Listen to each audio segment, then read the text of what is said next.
talking about all the other things in life.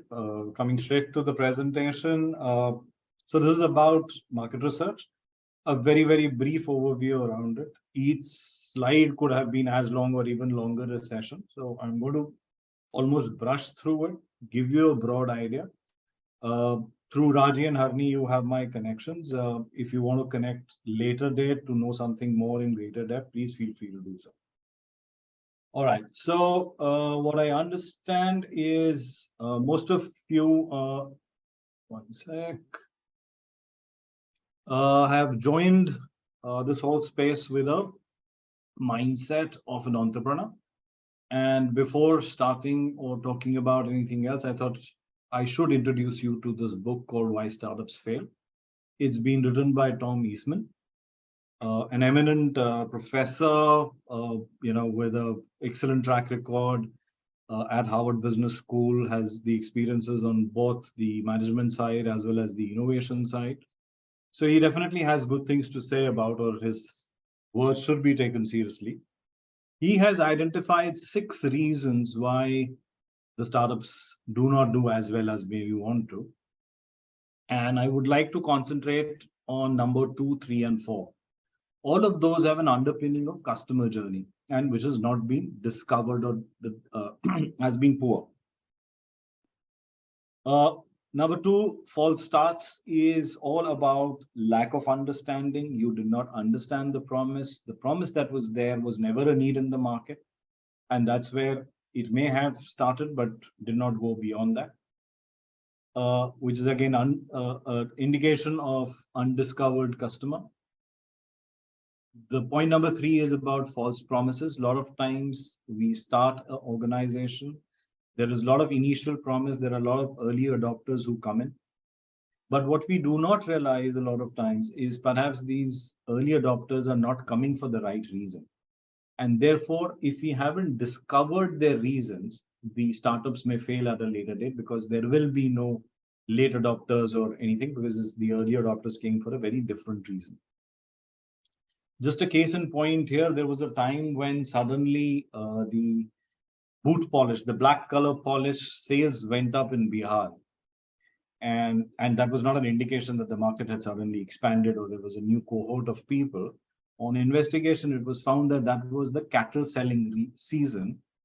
And our farmers or the people who were buying the polish to polish their buffaloes and make them even more blacker. So as you can see, if Cherry Blossom would have made a strategy for consumers or humans like us in Bihar, it would have definitely failed. So we need to be conscious about the fact that why are people buying and the reasons for which they have bought our brand. The other one, a lot of times in the case of startups, is we start looking at scale. So we want to big, we want to go faster, we want to do not many more things. And in this journey, sometimes the customer centricity takes a backseat. Remember, customer is my most important stakeholder. Unless my customer is buying me, there is nothing that works, because I finally will fall through the gap. With the start, let me introduce you to what market research is. The purpose of market research largely is to connect consumers with the brands, make the consumers alive for brands.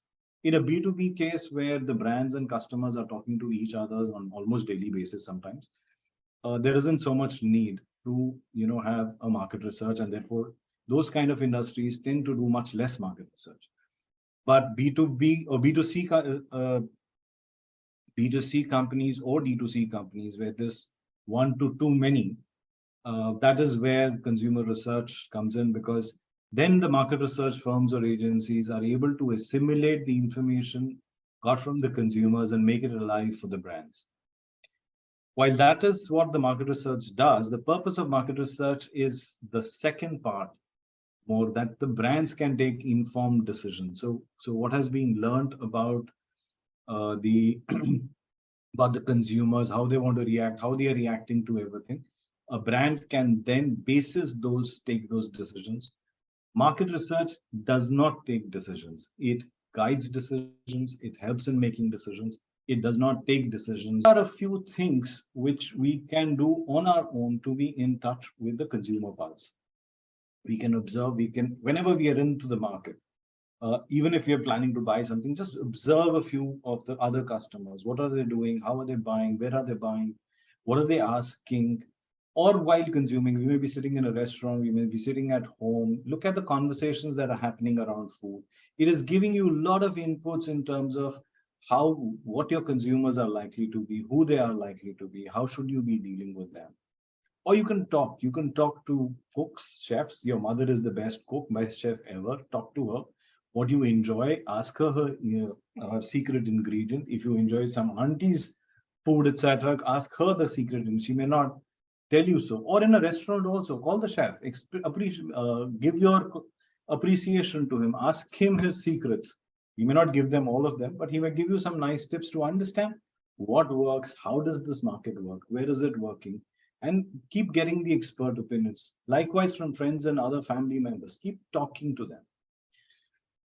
Another important area which a lot of times gets missed out is just scan the market, just by knowing who all are present in the market that we are operating. What are the different brands? What are those brands offering?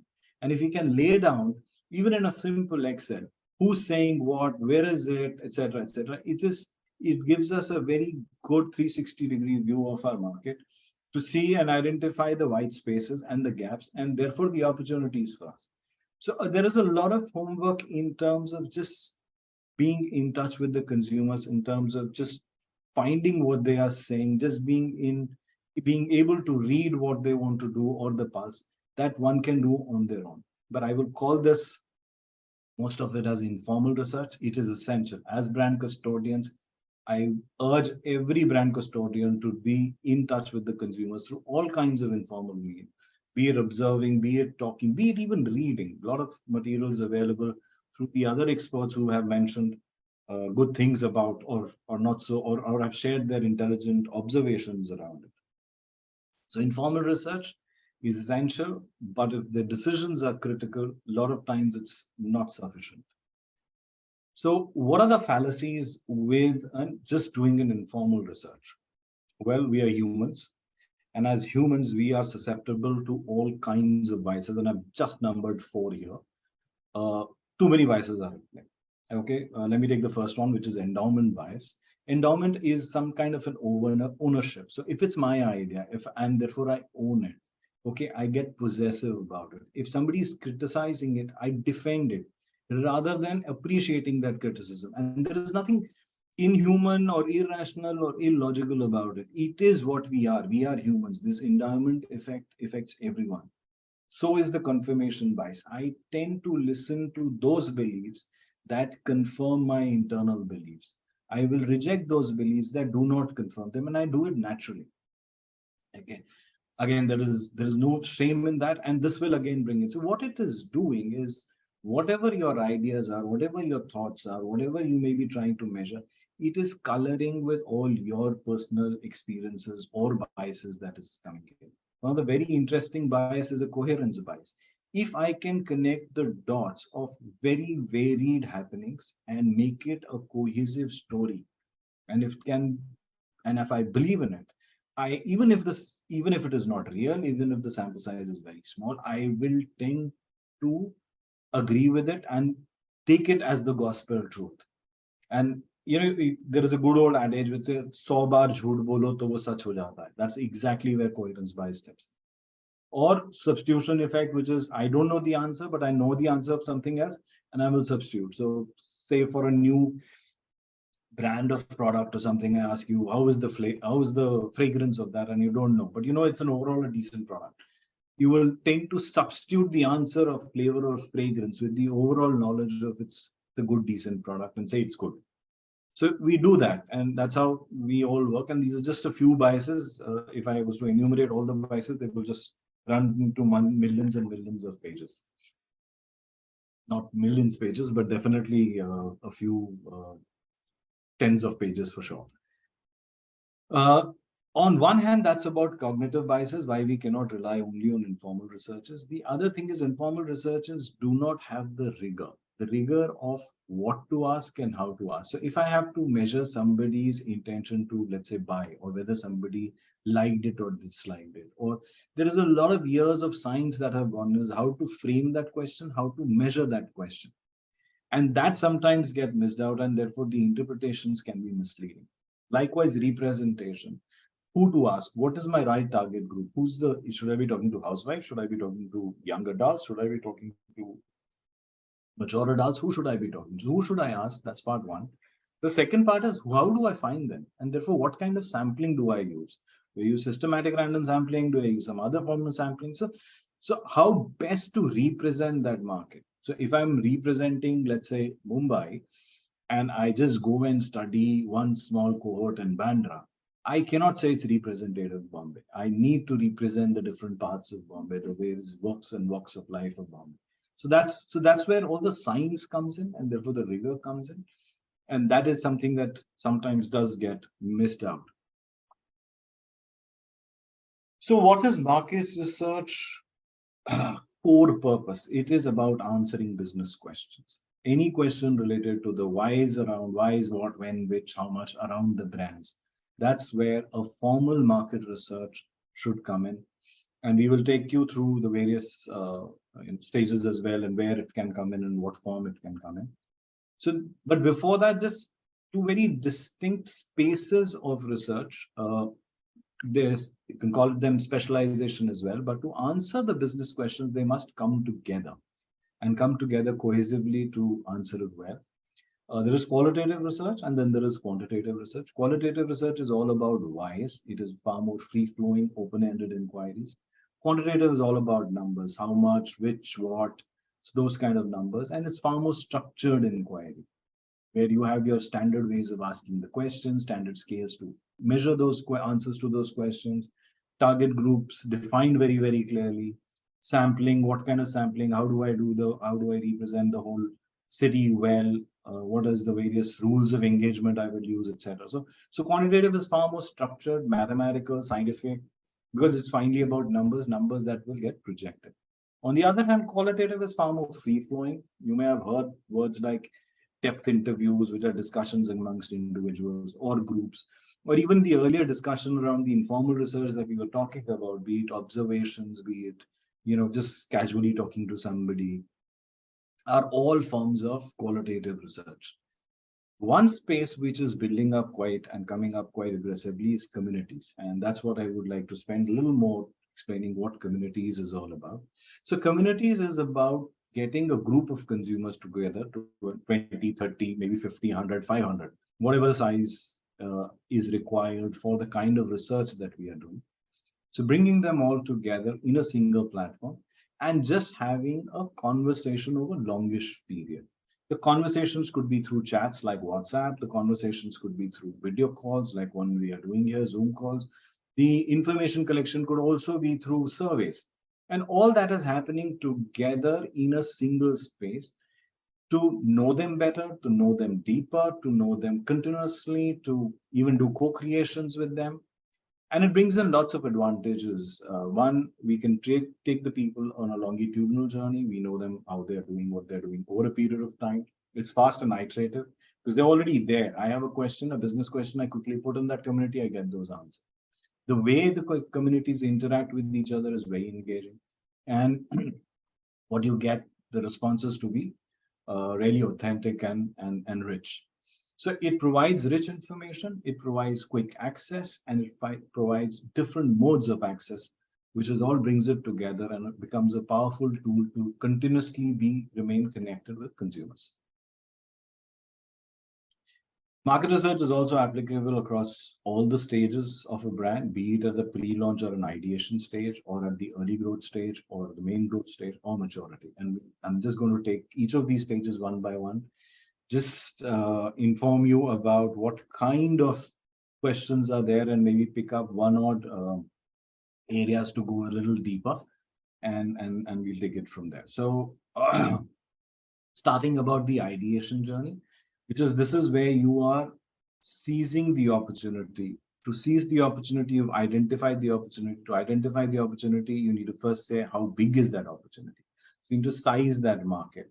Understand who are the players here, what are their strengths and weaknesses. Understand what is the consumer looking for, what are their needs, wants, desires, and therefore mapping the two together, which is what are the competitive strengths and weaks, what are people looking at. I'm sure there could be places where we identify that we could play, and therefore what the brand should be offering or what should be the brand positioning and what should it all be about. And these are some of the questions that you will be dealing in this stage. Market research can come and play in each of them through various ways, be it in terms of doing a packaging test to understand the pack, or name test, or a logo test, or even identifying the right pricing. So including all the above. So how to size the market opportunity, what are the strengths and weaknesses. So market research has its tools and techniques to answer all the critical questions during this stage, including what should be the go-to-market strategy, which segment should I target, how do I reach them, how do I communicate to them, and a mix of all that. However, of all these requirements, one of the most critical requirement is to know what is the hierarchy of the needs, because a lot of your decisions will depend on that hierarchy of the consumer needs. So if something is, so obviously if you have to talk to a consumer, you have to talk to a consumer about something that is important to consumer.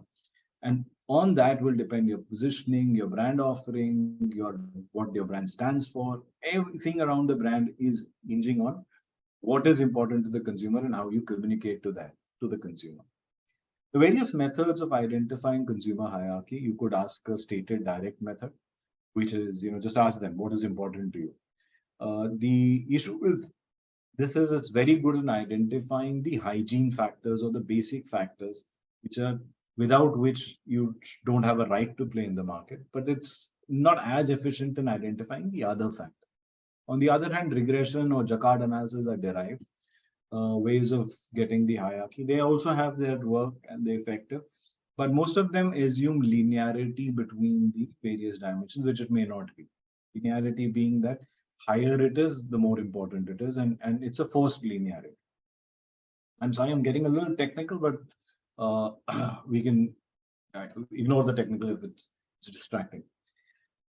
In the real life, we actually do trade-offs when we are making a choice, and that's where max-diff and conjoint comes in. And let me explain you how we do a trade-off. See, when let's say I am choosing between two brands of toothpaste, right? So I am always looking at them at holistically. Okay, there is a Colgate which will keep my teeth strong. It has whatever calcium enrichment which makes its teeth strong and is priced at so and so. On the other hand, there is Close Up, which will freshen my breath. It has microcrystals or something to keep them fresh, and it's priced at so and so price. When I'm taking a decision, I am in my subconsciously almost evaluating all these dimensions simultaneously and making a choice. A conjoint tries to replicate the same thing. So in a conjoint analysis, you will be given such cards. So on a single card, there will be multiple offers. Let's say the first offer was Colgate. If the benefit offered is strong teeth, how does it offer? By enriching the calcium, and it's priced at say 100. Likewise, Close Up, there is Close Up which will take care of your fresh breath. The benefit is fresh breath. It will also take care. The reason is because it has those microcrystals and it's priced at 125. Likewise, there is Sensodyne, which will take care of your teeth sensitivity. That's the benefit offered. It does it by cooling down the nerves or whatever it has, and the price is 150. And you have to make a choice. You may do whatever you're making those trade-offs almost naturally and making a choice. And such kind of tasks are done, say 8, 10, 12 times, given the complexity of the study. And from there, a lot of information is derived. For instance, what we can derive from this information is how important is, let's say, in your decision, brand or the benefit offered or the price that is being offered, or how sensitive is the market on the price. Likewise, within a brand, I can identify whether it is more important to give a strong teeth or whether it is more important fresh breath or whether it is sensitivity. So you can, within a aspect also, you can identify what are the issues. On the other hand, you can simulate the market and bring in new dimensions. So for instance, if Colgate was to move from strong teeth to say freshens breath, what will happen to the market? So you have this data, you have those simulations you can run, you can help you answer those questions as well. Price sensitivity is surely there. You can even try segmenting the market basis this. So let's say you've done the same toothpaste study and you've gone to the whole market and now you've run it through a cluster analysis and you've segmented. And you may come with four, five, three clusters of people or segments of people. There's one which is white, the other is which is say, gel, the third is Ayurvedic, and maybe fourth is therapeutic. And then within those segments, you can figure out what consumers want and therefore make your offer even more stronger and final in that. So that's how you can play. That's how content gets used in the environment. Okay, before just to take, let me show you an example of an early stage, or sorry, a pre-launch stage and its discussion and its success.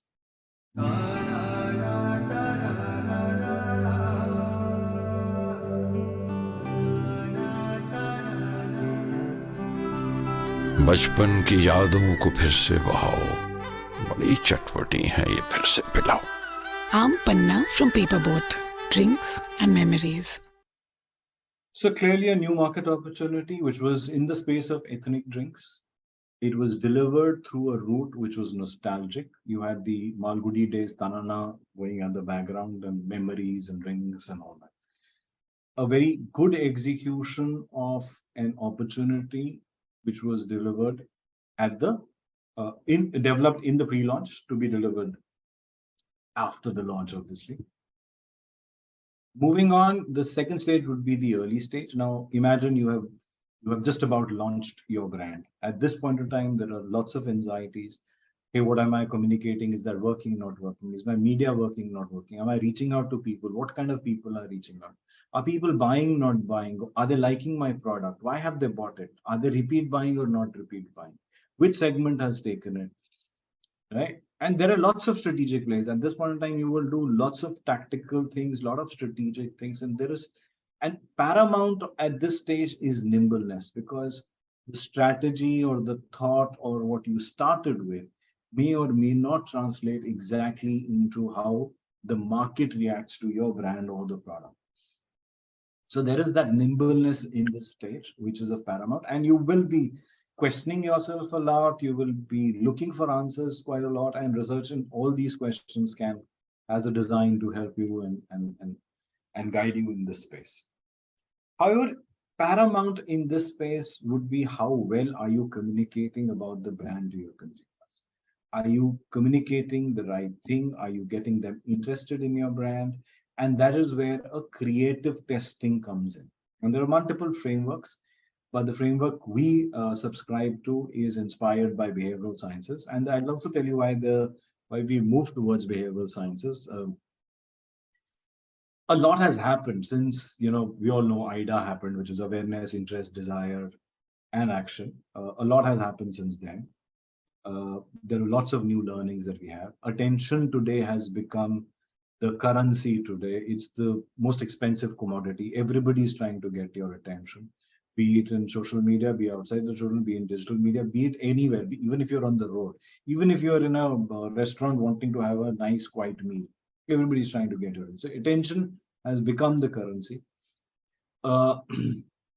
It is for a creative, it is important that it makes us feel something. It touches us emotionally, because what touches us emotionally tends to stay with us. It is more memorable. And at the time of purchase, I want those memory triggers to come back for my brand. So emotional works there. Context is another thing which is underappreciated, which we have with the newer sciences and the learnings. We have understood how it is. For example, if you were driving on a road and some car or something suddenly cuts across it, and you have to suddenly brake, you end up accusing the guy. You say that guy was bad, and he's a very rash driver, etc., without realizing that there could be a reason why he did it. And we never look at the reason. It could be very well that he's in a hurry. There's been a friend of his has got admitted and he's rushing to the hospital or something. We never give importance to the context. We give far more emphasis. We have far more emphasis on the person, and that's one of the other learnings that has come across in the recent times. And essentially, an ad or an advertisement will not suddenly make you go and buy. It is just a small little nudge in favor of that. And And it is these nudges over a period of time that then first move your preference and then maybe from preference to action. On the right hand is the framework that we work with, and in simple terms, it's the gold old adage which used to say कि लोहा मारने से पहले लोहा को हथौड़ा मारने से पहले लोहा गर्म करना पड़ता है. So to shape an iron, you need to first heat that iron and make it strong. So the persuasion part is about heating the iron. I need to get the person ready or hot or warm enough before I deliver the core message. And that's the premise of the entire creative testing that we do. And in all this period, I need to sustain their attention. So I need to open such that I get your attention. I can trigger some primal fears which will work as attractors, and therefore primal fears could be the fear itself, or primal instincts could be the fear itself, or it could be the sexual, it could be something unusual, or it could be magnetizers, like there is some mystery that I bring into the whole story, or I make something which is very relevant, and that's what sticks me there. So it's about persuading before persuading somebody, and that's the concept from behavioral science, which is developed by Dr. Chandini, that we also adapted. We show you another case study. This was about Zomato, which did not start as Zomato. It was not a home delivery. It started as Foodie Bay, and over a period of time, it had developed a sufficient base of restaurant booking services. But it was the early growth periods. They were also doing the reviews, etc. All that ecosystem was already working. But what it is known for today and where the success actually happened, they only came into that journey some 7 years after their launch, which is when they started their food delivery. So that's why it's nimble. You may start in one place, you may end up in another place. Your thoughts may change in between. You may see traction, market traction in one direction while your initial part was there in a different direction. You need to balance that. You need to be nimble about it. You need to be working around it. And let me also show you an ad from the early years from Zomato. Rohit ने आज भी तेरा phone नहीं उठाया. Listen, जरूर दाल में कुछ काला है. जब भी तेरा नाम लिया, दिल ने तुझे याद किया, तूने बेकरार किया, ये क्या किया. Sorry. So if you noticed, it starts by an opener which is supposed to get your attention, which says "Aaj bhi phone nahi uthaya." Then it's trying to instill the fear in the protagonist by saying "Dal mein kuch kala hai," while she from dal picks up and goes into her own self-relevant journey about the maa ki dal. So how each stage has built the attention to the other and moved on, and that's how the creative works. And then it carries on and delivers its message that home delivery and stuff like that. So that's one of the premises, and that's how many things have changed in terms of how we look at the creatives. Now early stage is done, the brand is doing well, we are now in the growth stage. Now we are in a hurry to expand as far as possible and as fast as possible. And this is when the expansion opportunities take precedence, new markets, new occasions. Yeah, I may need to fine tune my offer here and there, and that's where it all brings in. At this point in time, competition would have become far more aware of you. You will need means of how I effectively combat it. You will have started exploring extensions, could be the line extensions, say plus, or minus, or another adjoining categories, or adjacencies will start coming in. So you will be looking at various brand extension possibilities. And of course, there will be many activities above the line or below the line, and which are effective, which are working, not working, etc. All those kind of conversations and questions will be there, and where again, market research is there to guide them, help them in answering each of these questions. Each may need a combination of studies or a different study, but it's definitely solvable, and it's, if you were to take each of them, it may take a lot of time. So let me continue further. I have picked up one space to look for new opportunities, because that is where what is most important. I am in the phase of expansion, and I'm looking for quickly expanding into more and more areas and domains. Yeah. Here are a few methods that are there. Usage and attitudinal study, where you essentially understand the category context of the consumers, who's doing it, how is he eating, where is he eating, etc., etc., or what does he like, dislike, how are the brands, etc., in the place, and then you get a whole map of the category, and on that map of the category, then you see if there are any white spaces and what's emerging and not. If you have a straight idea or a concept, you can show them as ideas or concept and figure out how appealing they are and whether they work or not. The one that I'm focusing about is demand space, especially in the food F&B category. Demand space is a very relevant space to be in. Demand space essentially is about when I consume, what are the reasons or what are the cohorts around which I consume a drink, a food, or whatever. And in that context, my choice drivers are essentially these fives, okay, which define my demand. So it's the profile. It could be the psychological profile. I want to feel young, old, sedate, etc. Or it could also be the demographic profile. That's more for kids, young adults, mature adults, etc. There is profile. There is time of day, whether it's an evening drink or afternoon drink, when to have it, not have it. Is it evening, late evening, morning, all that. So milk in morning, evening, tea maybe across the day, even morning, early morning as well. So that's the time of the day has a place. It could be the occasion. I'm partying versus I'm at home alone. What am I doing? I just want my corner. So there is the occasion which plays a role. There is as well the need. I want to feel rejuvenated. I want to connect. I want to, re-energize. So all that, what kind of need in which I am consuming it. I could just be hungry and therefore I want to eat. That's also a need. In the Indian context, there is also ethnicity which plays a role. We just saw an ethnic drink which was ampanna. You can have our country is full of ethnicity, right? We have lassi, we have chas, we have jaljeera, we have kokum sharbat in certain parts of the world. So there is ethnicity also which plays, and it's more an emotional space to be, but that's how it works. Once you study the space and once you understand who's consuming, what are they consuming, in what space, what are they consuming, on the right hand side is a possibility of what may emerge from that. Okay, let me just explain this quickly to you guys. What we are looking at is, if you look at the outer circle, you're talking about me, we, which is essentially individual consumption or a group consumption. Then inside, we are talking about the need that it fulfills, which is replenishing, rejuvenation, pampering, connection.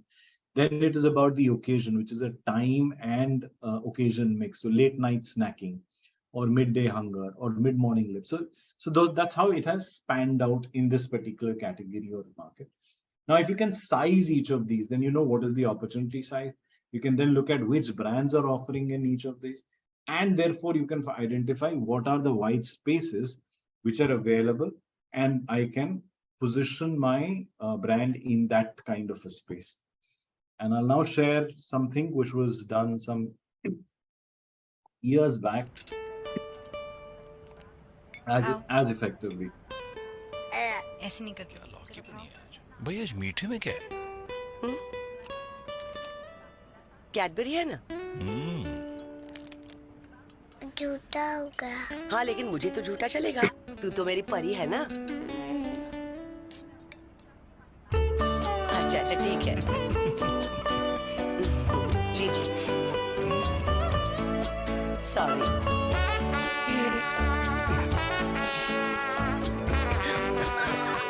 खाने के बाद मीठे में कुछ मीठा हो जाए.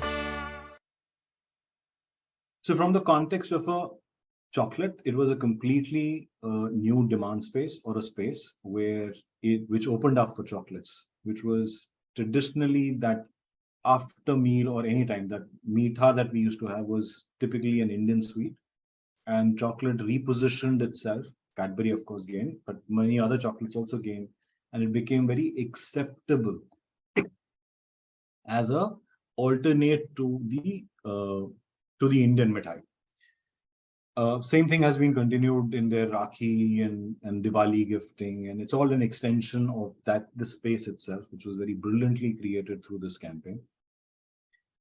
Moving on, if we have done a growth, we will obviously reach a stage where we have matured. At this stage, it becomes of paramount interest to know and keep monitoring the health of the brand. The times would change. It would have long time would have passed. The consumer needs and requirements would have changed. The competition may have changed, and therefore, in this changing environment, it is important that the brand remains relevant. There will be threats. There could be threats because new categories are emerging which are taking over, or there could be threats within the category itself because the brand with the new proposition has come in. And this will also be a stage where your brand is a cash cow, where efficiencies and profitability will be important. And by now, you may have a very longish kind of portfolio.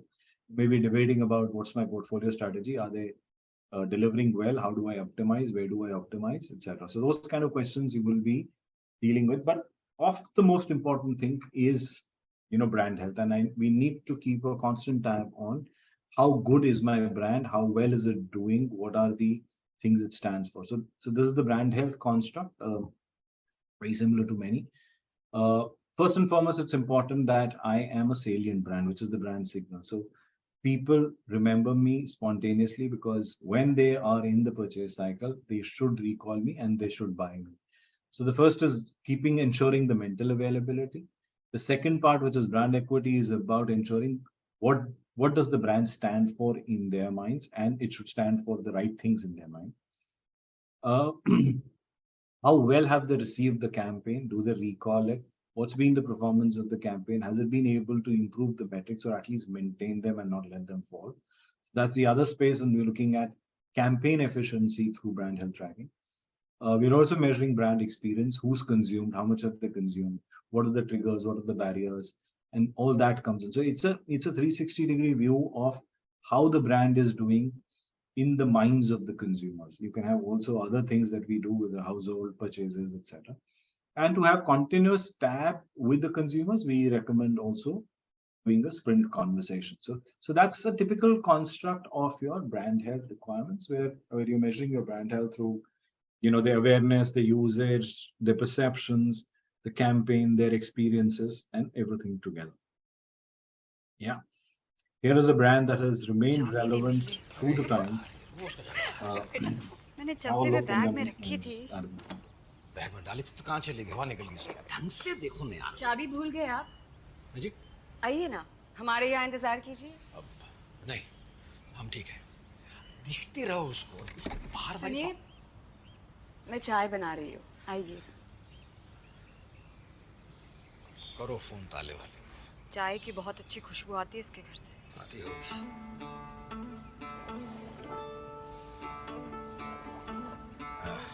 तुम्हारे घुटनों में दर्द हो गया होगा, तो चलो अंदर बैठ के इंतजार करते हैं। अम्मी, चीनी कितने लेंगे? कुछ घरों की चाय में अपनेपन का स्वाद होता है। चाय बहुत अच्छी बनी है। एक कप चाय और मिलेगी। जी, ब्रुक बॉन्ड रेड लेबल, स्वाद अपनेपन का।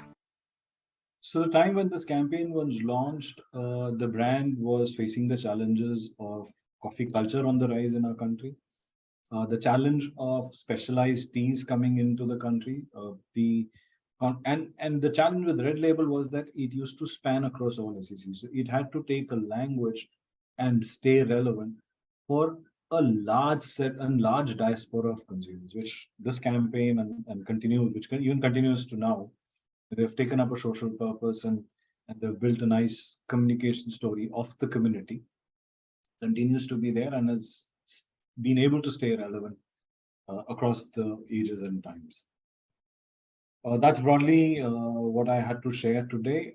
Just 5 key messages that I would like you guys to remember is customers are your most important stakeholders. And hence it is very, very important for you to always know their pulse, how they're going, what they're doing, how they're changing, where they're changing. Always do informal research, be in touch with their consumers yourself, but do not rely only on informal research for critical decisions. We explain where it can go wrong and how it can go wrong. Market research here is to answer business questions, and most of the questions that the businesses have ever asked have always been, there has been an answer through market research. And be like a Sherlock Holmes who's continuously observing, you're curious, you're connecting the dots and learning about it. Thank you, guys.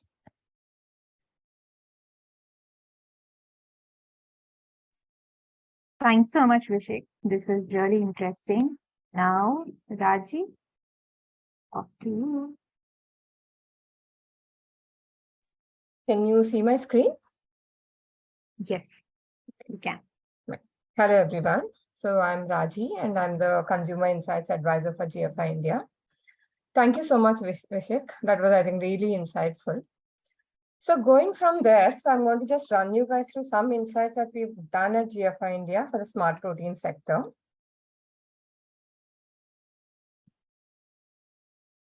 Okay. So looking at this picture, so maybe like 150 years from like when we go back 150 years, the mode of transport was primarily like using horse carts, or like people used to walk from place to place. So at that time, when the first motor car came, nobody believed that it was going to work. But now look at it, like many, many years down the line, we hardly see any other mode of transport. So mostly like we use motor cars. So any new category that comes up is come up like with so many disbeliefs around the category when it first comes up. But over a period of time, it really emerges to be like something that fits into the consumers like day-to-day lives. And second, when you look at it, so this was like hunting the whales for the whale oil. So this was the most popular method in which people used to like get fuel for different needs. But actually, when you look at it, so have they really stopped this because we thought it was not right to kill animals for our things, or it was not sustainable for the planet? No. But the whale hunting was only stopped when we got an alternative in terms of fossil fuels. So therefore, from both these slides, the point that we're trying to make here is any category that comes up, it might not like become big overnight. And also categories which come up has to fit into the consumer need states.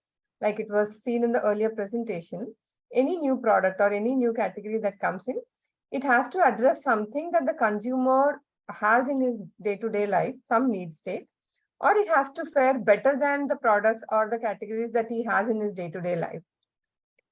So therefore, creating any category is a mammoth task.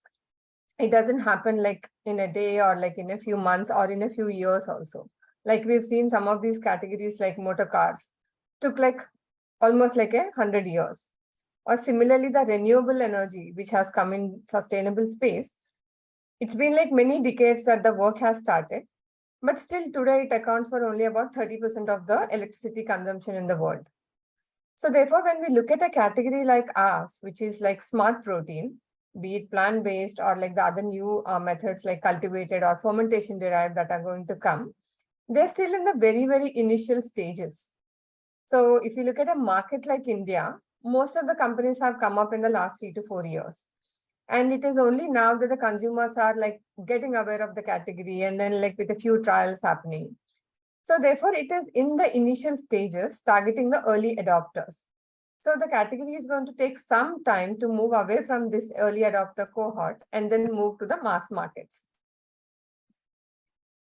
So before we enter anything like this, so any category that anybody wants to enter, there are some key questions that one has to answer. And most of these questions come from the answers come from the consumer research. Like Vishikh has mentioned, there are different ways of getting this information. There could be primary research, there could be secondary research, there could be like observations, all of that. But when you have to make a plan, so the primary research or like the most robust data will help you make the most appropriate or the accurate plans in making those go-to-market strategies. So therefore, I'm going to take you guys through some of the insights that might help in navigating through this category. So every time there's a new category or a new startup or a new brand comes up, the first question that's being asked is, okay, how big is this category today? Or what is going to be the potential for this? So should we enter, not enter? And then, okay, once we enter, then who are the target audience that you want to talk to? Because we all know that India is a vast market, like it's almost like a 1.4 billion consumers here. So are we going to talk to everybody or are we going to like shortlist a few out of them? And how are we going to do that? And out of the target segments that you identify, what is it that they do today? What are the products that they consume? Why do they consume? And then if you launch a product, if somebody has already launched a product in an existing category, what's working, what's not working, what are the white spaces that one can look at? And then how do we go about like doing the entire product mix? Like what kind of product, what kind of pricing, what kind of distribution. So putting the entire like and what kind of like positioning and targeting. So these are some of the basic questions that needs to be answered once you decide to get into a category or like to decide your go-to-market strategies. So I'm going to quickly run through some of the insights that we had put together at GFI India in the last 2 to 3 years, answering most of these questions. So there are detailed files which we can share with you, which are also available on our webpage, which you could go through. But I'm not going to run them in detail because of the time. So starting with the first question, like how big is this category?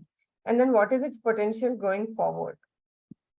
So when you look at the numbers, so globally, the category of plant-based meat is estimated to reach at least like 70 to 100 billion by 2030. So there are different agencies putting together different numbers. So you can see the numbers from JP Morgan, Bloomberg, UBS, and also the cultivated meat, which has just started. So we have estimates like something around 25 billion by 2030 by McKinsey. So if you look at the broad percentages, so the meat markets are huge. So in India or in other outside, like in other countries.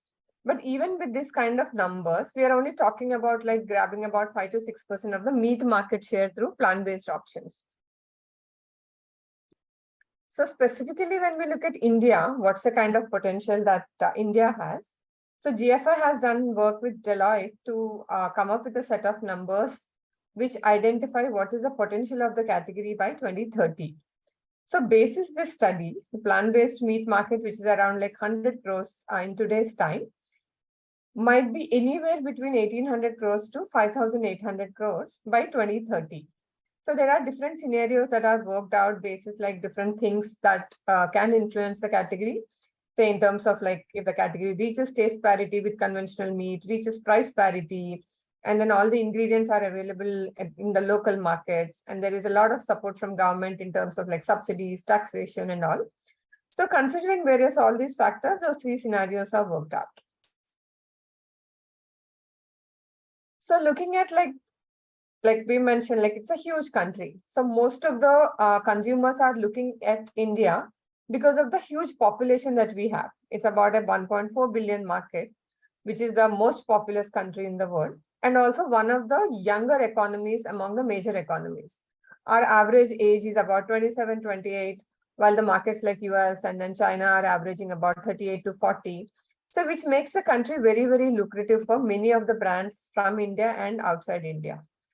But whenever you look at it, so are we going to talk to the entire like billion people? Or like are there segments which you need to like pick and choose at this stage of the category? So as we've discussed, the category is in its initial stages. So when you look at the product landscape, most of the products are at a price premium compared to the conventional meat products. Say if you get your kebabs, chicken kebabs at X price, the plant-based chicken kebabs are definitely coming at a premium of almost like 40%, or some of the other products like dairy and all of them are almost coming at double the price. So therefore, not everybody is going to be able to buy the products at this point of time. So therefore, the early adopters that we've identified, they've been identified using 2 parameters. The first one being, is the consumer willing to pay a price premium for plant-based products at this stage? And is he going to consume them on a regular basis? So using those 2 parameters, when we look at the profile of the early adopter, so typically these are the guys who are younger. So in the age group of 25 to 44. So while there are younger age groups also, which is 18 to 24, who are also keen, but they do not have the deeper pockets required to purchase this category at this point of time. So it is 25 to 44, and the guys who are like well educated and have better incomes. They have at least a monthly household income of like 50,000 plus, and most of them are around like 100 to 150,000 per month. And most of these audience typically live in the urban areas, which are the large cities and towns. And when we also look at between the vegetarians and non-vegetarians, who are these consumers who are willing to try these products or replace their conventional meat with this, it's typically omnivores have shown higher purchase intent and also like higher willingness to pay this. So even when we talk about omnivores, so we all know that India, almost like 77% of Indians claim that they're non-vegetarians.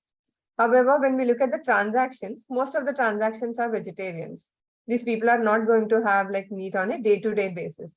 Most people have it like once a week or like once in 2 to 3 weeks. But there are this niche set of consumers who almost like consume meat on a daily basis. Even as per the government surveys like National Family Health Survey, etc., we know that around 8% of Indians eat meat on a daily basis. So these early adopters are those guys who eat meat like at least for one meal in a day or for both meals in a day with a very, very high eating frequency of 8 to 14 times or 15 times plus in a week. Similarly, when we look at plant-based dairy also, the profile is pretty much similar. These are younger guys, they are well-educated, better incomes, urban. The only difference is like we have a combination of both vegetarians, vegans, and omnivores here. While in for plant-based meat, the primary target or consumer is a non-vegetarian. So also because they eat meat and all these products on a daily basis and so much, these are also the consumers who are looking at reducing their consumption going forward. So almost 1 in 4 of those early adopters are saying going forward, they would want to cut down on their consumption of meat products, fish, chicken, beef, dairy, eggs. So there are multiple reasons for them to do it. So one is for the health reasons, like eating too much meat or like some of the product barriers, like hygiene of the meat that they're procuring, or now the entire hormones that are coming out of the meat products or antibiotics that are being used on the meat. And also coupled with a little bit of like more awareness or consciousness about animal cruelty or the impact on the planet. So with all these reasons, these guys are looking at reducing their consumption in the future. So essentially, this is the target audience that the category needs to focus in the next like maybe 3 to 5 years. So when we look at these early adopters, what are their consumption habits today? So obviously we know that they're all non-vegetarians. So when we look at the kind of products that they consume like dairy, eggs, chicken, fish, mutton, shellfish, beef, pork. So we see consumption across different types of protein. So while dairy and eggs are like very, very like high penetration, almost 90% of them have it, and then almost 80% have them almost like on a daily basis or like weekly basis. So among the meat products, chicken is like the most popular, which we all also know intuitively, because it does not have like, it's the most affordable protein that is available and does not also have much religious implications like a beef or a pork. So chicken is the most popular one, followed by fish and mutton. So beef and pork, as we've seen, it has a lot of like society and political implications and therefore like not very, very high penetration. So we've also spoken about like these guys eat meat almost on a daily basis. So that's why when we look at their average frequency of consumption in a week, so it's almost like 14 meals in a week. That's typically like 2 meals in a day they have like with meat. And again, similar to the last slide, most of the frequency is going to poultry and mutton and fish, and the frequency for other products is slightly lower. And also when we look at it, what are the key occasions that people consume, that these early adopters consume meat? So like I've mentioned in my earlier point, so typically in India, meat is consumed as something as like, okay, it's my Sunday special meal, or there's some festival that's happening, or there is like some get together, or we have guests at home, and therefore meat is consumed. So that's how most of the India consumes meat.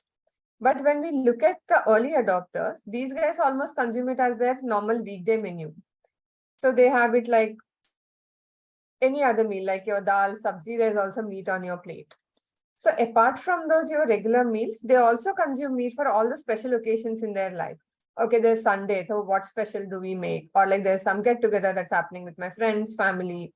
So they eat meat there. Or there are some festivals or like maybe some marriages or parties. So meat is like an integral part in their life and which is consumed across day parts. Of course, we know that lunch and dinner are the key day parts, but there is some consumption that does happen during breakfast and snack also. So why do they like meat so much? Like why is it such an integral part of their life? So when you look at that meat, so taste is the primary driver for consumption of meat.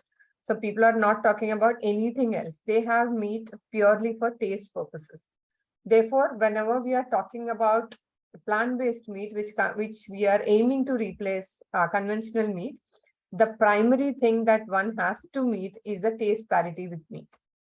So along with taste, because these guys also consume on a daily basis, convenience is important for them. And they are also like conscious about health. So they also look at it as a source of protein for them. And of course, price and value for money, typically when you ask the consumers, they don't articulate it so much. It doesn't appear in the top of the charts. But we know that whenever like something is on your regular day-to-day purchase item, so people are price conscious, and then the pricing decisions or the purchase decisions are dependent on the affordability of the category and also the value for money perception. So contrary to meat, where taste is the primary driver, when we look at milk, people consume milk for health and well-being. So nobody is saying that I have it because I love the taste of milk. So they're mostly having because it is healthy. I think that's how even like kids grow up like with a glass of like milk, which is given to them every day, to like different brands positioning saying for women's health and then for like bone health and all of that. So it's primarily in the space of health. Of course, there are some other reasons like, so there's anyways like there's versatility. You use it for coffee teas, you use it for cooking, you use it for making smoothies, yogurts. So multiple uses that milk has, but primarily it is health and well-being. So the last few years have already seen like so many products in the market. So we almost have like 400 plus SKUs between meat, dairy and eggs in the market that are plant-based. So just quickly looking at what is working and what is not working for the brands that are there. So when we look at it, as we all know, the category is like very, very new and niche. So therefore the awareness numbers are small. So when you ask a consumer, so we are not even talking about top of mind here. We are talking about the familiarity. When you ask a consumer saying, okay, have you heard about plant-based meat or plant-based dairy? There are like only 5% of the people who said, okay, I'm extremely familiar with them. I know what it is. But when we look at, okay, I know it somewhat, I know it slightly or moderately. So there is about like 27% who are familiar with plant-based meat. But for dairy, the numbers are higher because plant-based dairy as a category has been there like little longer compared to plant-based meat. The almond milk, the soya milk, coconut milk have been there, like coconut milk and soya milk have been there from a long time. Now with like almond milk also being like super popular. So the awareness levels are limited.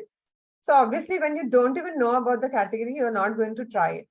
So the trials are like 10% for plant-based meat and around 23% for plant-based dairy. However, the good news is around 70% of the people who have tried the category, they have said, okay, they might buy the category again in the future. So the repeat purchase intent is healthier. So when we look at consumers, when we ask them, okay, why have you not tried the category? Okay, now that you know it, why have you not tried? So the key reason what we're looking at is there is no relevance for the category in consumers' life at this point of time. Say if I am a non-vegetarian and if I am getting my meat from my neighborhood butcher and then it is coming to me at a price point of X and then I'm extremely happy with the taste and the entire experience that I'm getting it. So the question is, why should I like buy a product which is coming at a premium to the meat product, which might not be available everywhere, which today is available only at like D2C forums or like some of the e-commerce and then supermarkets and hypermarkets. And the product taste parity might or might not be there. So why should I buy it? It's not relevant for me. I'm very happy with what I have, like with my meat consumption today, or it is too expensive, or like I'm not very happy with the taste. So these are some of the key reasons that people are not trying the category, the plant-based meat specifically. But when you look at plant-based dairy, where the product taste is almost like parity with the normal milk that we get. There, the key issue is like value for money. If you look at the price points today, if your Amul Taza comes at 70 rupees, a plant-based milk will come at 2x the price of that. So therefore, the value for money is a big question there.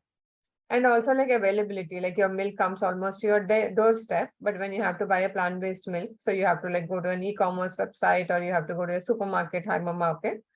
So accessibility is an issue.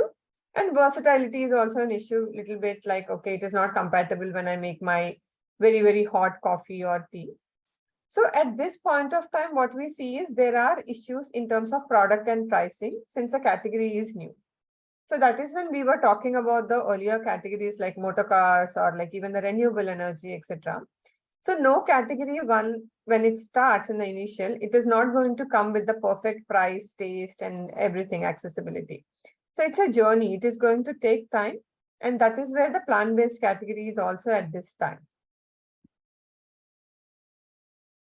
So when we've asked the consumers, also the people who had like a good repeat purchase intent, so the reasons that they gave us as to why they would want to try buy plant-based meat again in the future. So the reasons that came up are like nutrition, health, and protein content. But if you remember from the earlier slides, why do you have meat? You have meat because you love the taste of it. But here, they're not saying, I love the taste of this product. They're saying, I'm having this product because it is healthy, has good protein, and it is nutritious. So that is what we'll have to bridge.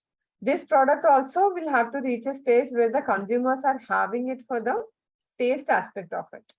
So that's why we also have some of the reasons where people are saying, okay, like people who said they'll not want to try again, think, okay, I did not like the taste, or it is too expensive, like I don't like the juiciness, I don't like the texture.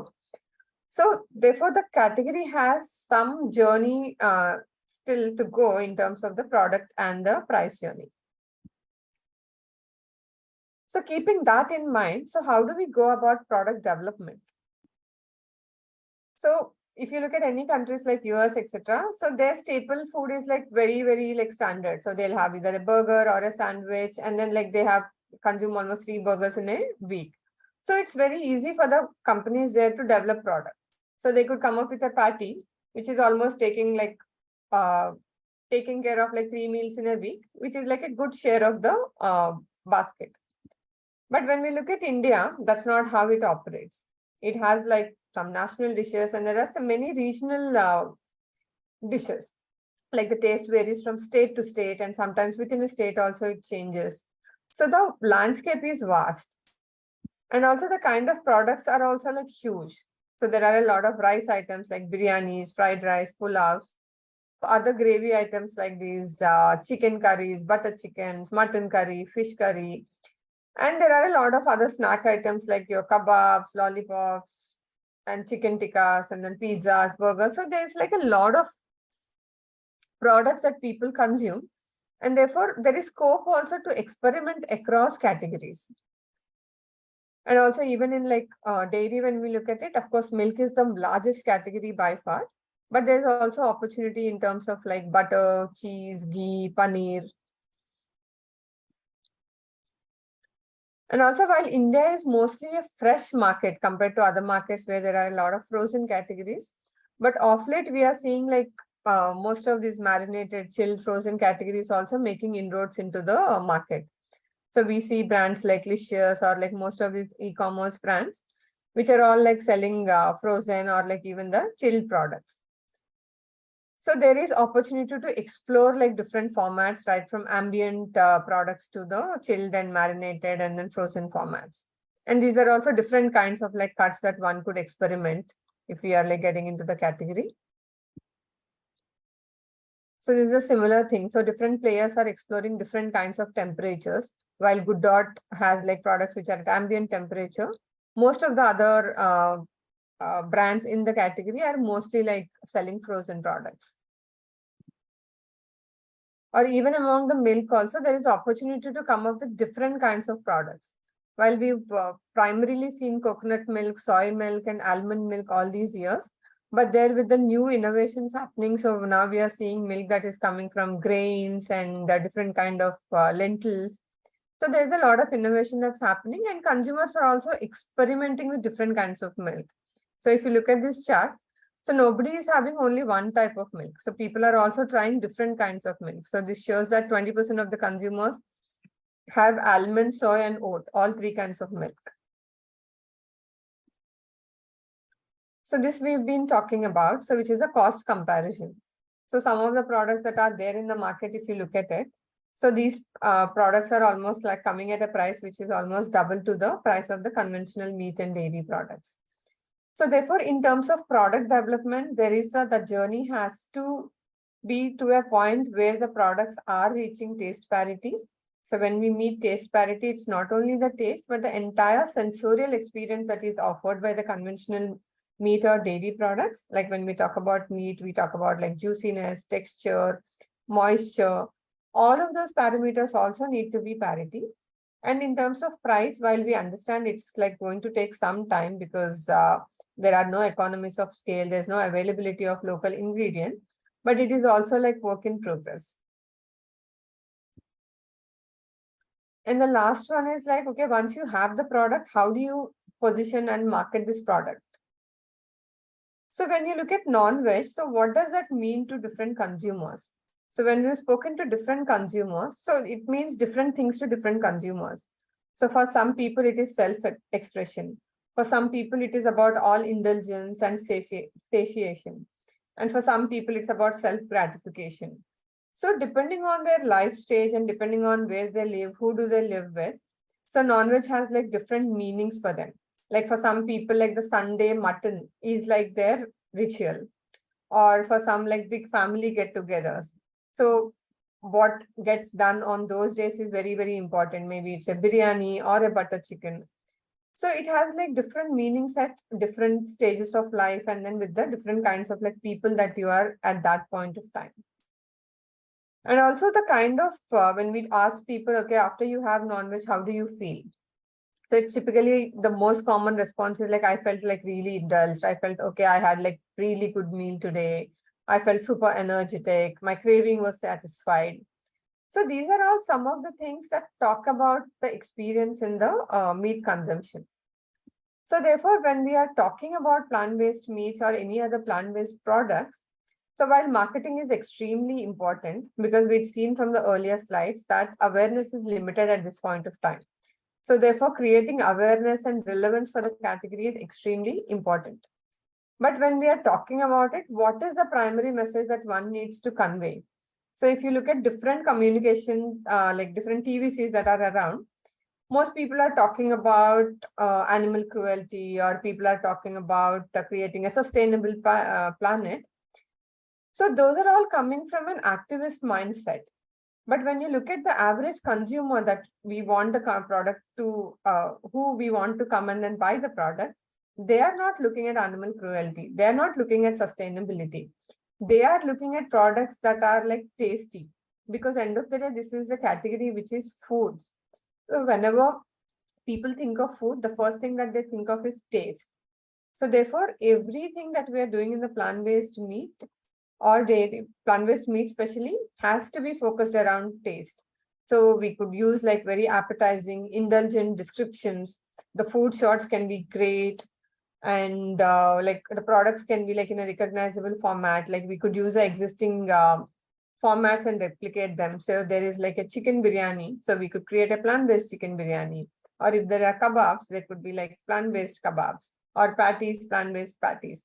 So we could take some of these like relevant formats and then make them indulgent, make the consumer like resonate with it. So some of the positioning opportunities that most brands are using today also is like what typically, like if you had seen the Licious ad with Veerdas, that also talks about Tuesdays. So like we've been talking about in the earlier slides also, like most of the Indians are like 77% claim that they're non-vegetarians. But when we actually look at the transactions, on most days on a day-to-day basis, we eat mostly vegetarian meals. And along with that, there are like Tuesdays and Thursdays and Saturdays, depending on which religion and which part of the country, people don't eat meat on those days. And there are seasons like Shravan and etc., where people don't consume meat. So that's also one of the low-hanging fruit for plant-based meats to go and then position themselves. So you get similar indulgence, similar experience without the guilt of having the meat products. Or there are other occasions like where you have like a bunch of people who are vegetarians and non-vegetarians. And there's also one of the segment which is like the out-of-home consumption. So these guys don't eat meat products at home because the family is primarily vegetarian, but one or two guys from the family are non-vegetarians. So they only end up eating non-vegetarian products when they're eating food outside. So for them also, this is like a good fit. So to start with some of these positioning or like the low-hanging, these could be some of the low-hanging fruits. So those are some of the key insights that we have put together. So this is the ISPIC challenge statement for all of you who are taking part in this track. So the challenge is to come up with sub-segments or occasions for consumption of plant-based meat. So in the earlier slides, you've seen why do people consume meat? Where do people consume meat? And then also in Vishikh's slides, you've seen like different like W's and hows, like where, what, when, why, and how much. So we want you to like come up with all of this for plant-based meat. So like some of the sample outputs would be like, what is the drivers for consumption? If somebody has bought plant-based meat in the last few months or like few weeks, why did they buy it? What was the reason for it? Or what was the occasion for it? Did they buy it as a regular meal or did they buy it for some get together? Or, and also like some of the consumption dynamics, like, okay, if they have consumed it, when did they consume it? Did they buy it during a weekday, weekend, for what, for lunch or dinner? And who were there with them when they've had it? Is it like a family occasion or like friends or like an individual occasion? So different kinds of like consumption dynamics is what we want you to like look at and then come back to us. These are some of the resources that we already have on our GFI India page. So which will, all the insights that we briefly covered in the earlier slides, they are all coming from these studies. So you could go through these links and go through those studies in detail. So at any point of time, if you have anything during your project, you can always like approach us. And yeah, we can open the session for Q&A. So if you have any questions for me or Vishikh. Thanks, Raji. Super insightful presentation, by the way. Thank you so much. We got a couple of questions on the Q&A box. For participants, please start adding your questions. We are taking them now. So yeah, I'll start off with the first question from Anushka. Please explain the role of primary and secondary data in consumer research. Shall I take that? Yes. Okay. So you will end up doing primary research more in cases or the questions which pertain to your brand, your need, your requirements. So whenever it is specific to you as a company, as a brand, as a category, that's when primary will come in space. Secondary will be more about the category as a whole. You want to know about the market, how the market is growing, or where are the which cohorts it's growing. Those kind of market dynamics, market related, category related, that is where the secondary research comes in play. Obviously, you will have to make a strategy which looks at the growth rates, etc., as well as answers the business questions for you, and a combination of the two. There is also a in-between stage, which is more a syndicated studies, which will be like your the Nielsen retail audit, for instance, which is just measuring what is the offtakes of various brands, or for that matter, the household panels which are there, which is telling you which brands are being consumed in which home. So these are somewhere in between because they are in a way primary, but it's syndicated, somebody is doing it and then selling or reselling. So that's how you use the primary and secondary. Anushka, did we answer your question?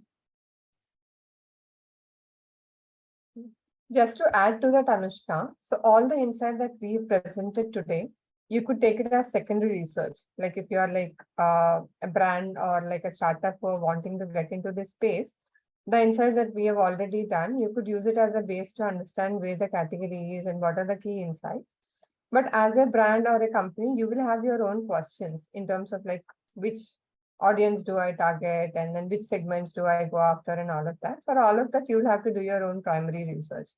So it will also like come and fill in the gaps that you need to.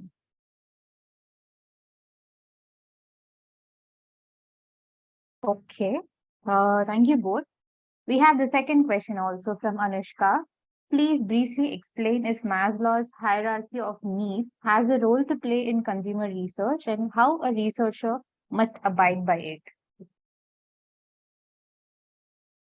Okay. If I remember correctly, Maslow divides the needs in various stages, starting with, say, basic, hygiene, social. So basic needs, which is the category itself, or the basic desire. It will be very, very easy if you start looking at it also from a brand context. Or so let me try it again. Okay, let's say the basic need is to have tea. So a branded tea and unbranded tea is the same, which will be your basic. Then the second stage is safety, which is you want to be safe. So any brand offering a tea, okay, becomes a safety because you can trust the brand. It comes well packaged. It's all taken care of, all that. The third layer, if I remember correctly, is social, which is what kind of people, which could be defined by its communication strategy or the brand's pricing strategy. So the pricing will define whether it's a premium and therefore upper ACCs, or the affluent will have it, versus if it's a popular kind of pricing, then many people and the mass will have it. So that's one way to look at it. The brand may decide whether it's for young people, upmarket, all that. On the other hand, it may also decide that it's for commoner or not so young and stuff like that. So that's where the social need gets addressed from a very consumer research, brand, and that context. And then you will have various kinds of gratification or emotive payoffs of the brands. Could be in the range of rejuvenation, or what we saw as examples as even in terms of relaxation. So these are all gratifications or emotive payoffs of that consumption of that brand. So it does have a play, but it is not exactly direct, because Maslow is essentially how a consumer or how a human goes up in the hierarchy of its own needs. But yeah, there are certain translations and there are certain inspirations that can surely be applied to the brand and the consumer and the marketing space. Hope I have not confused you further.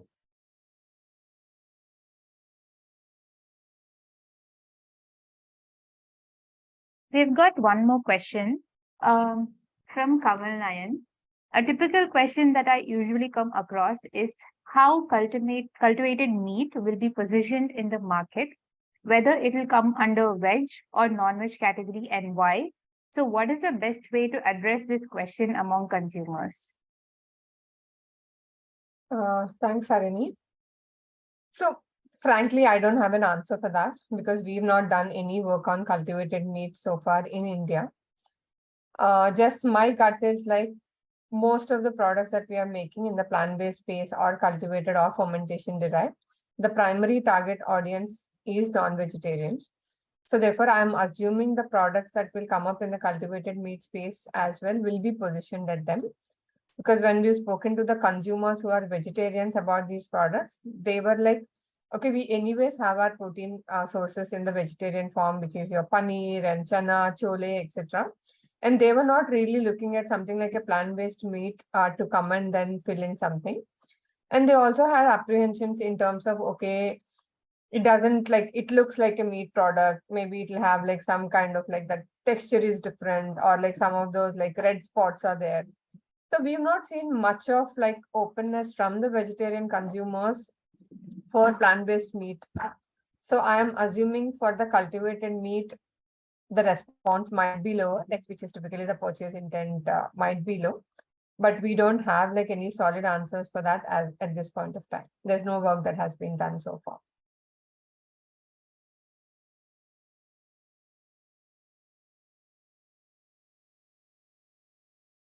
Thanks, Raji. Hope it answered your question, Kamal. Any more questions? This is your chance.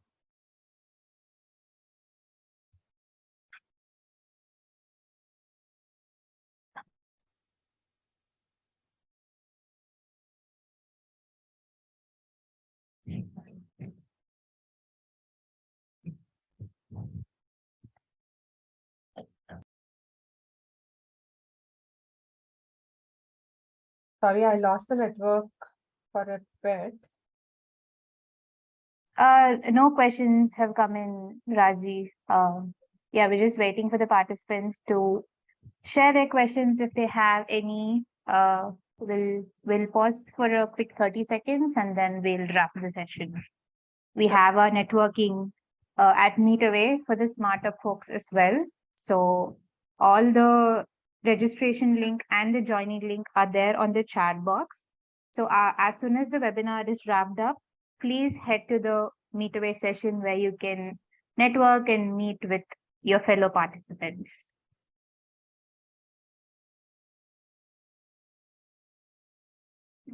And even if you don't have any questions right now, you can always write to us at ispic@gfi.org. And we will forward your questions to the speakers and we'll get them answered. I think we can wrap now, Raji, Vishikh. Thank you so much, Harini. Sure. Thank you. Thank you both. Thank you, everyone. Have a nice Thanks. weekend. Yeah. Thank you. Thanks. Bye.